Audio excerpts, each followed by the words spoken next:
It's been over a year since the first case of COVID-19 was detected in Minnesota, and since then, life has changed and the virus has evolved.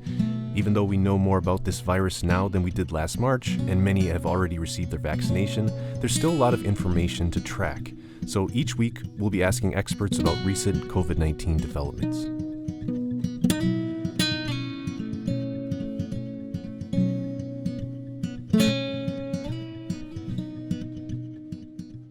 Where can you go without a mask in Minnesota? Where can't you go without a mask? For everybody that's fully vaccinated, you can go to almost anywhere you want, except for healthcare facilities, which would be hospitals, clinics, long-term care facilities, childcare, and schools still are under the current Minnesota guidance where it says, and you still need masks.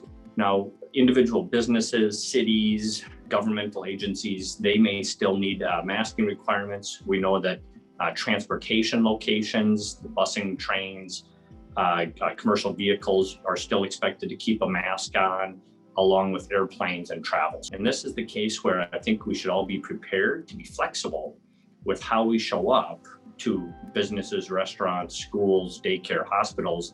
Have your mask available, because truly the best guidance is still masks protect people and they save lives. Does the decision to lift the mask mandate endanger minority communities, many of whom haven't been able to get vaccinated yet? In many communities, the access is not there, the availability is not there, bringing it closer to where they work or where they live is not as easy, along with the potential need for time off, both to get the vaccine and what if they get side effects.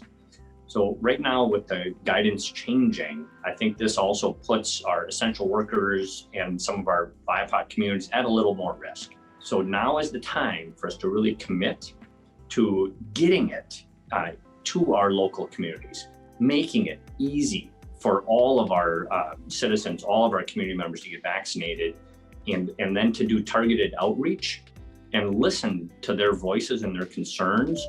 What should parents with kids under the age of 12 do with masking now that the mandate has been lifted? So as a parent, and you're helping out with young children, if you don't wear a mask, what's their behavior going to look like? With kids, I think they're so impressionable, and we really have to model that behavior that I foresee a lot of families with young children at home, they're not going to wear masks because that's their home environment. But if they go out for an exposure or at a school, they would likely all do it just so that the parents are demonstrating their kids the value in maintaining that type of behavior.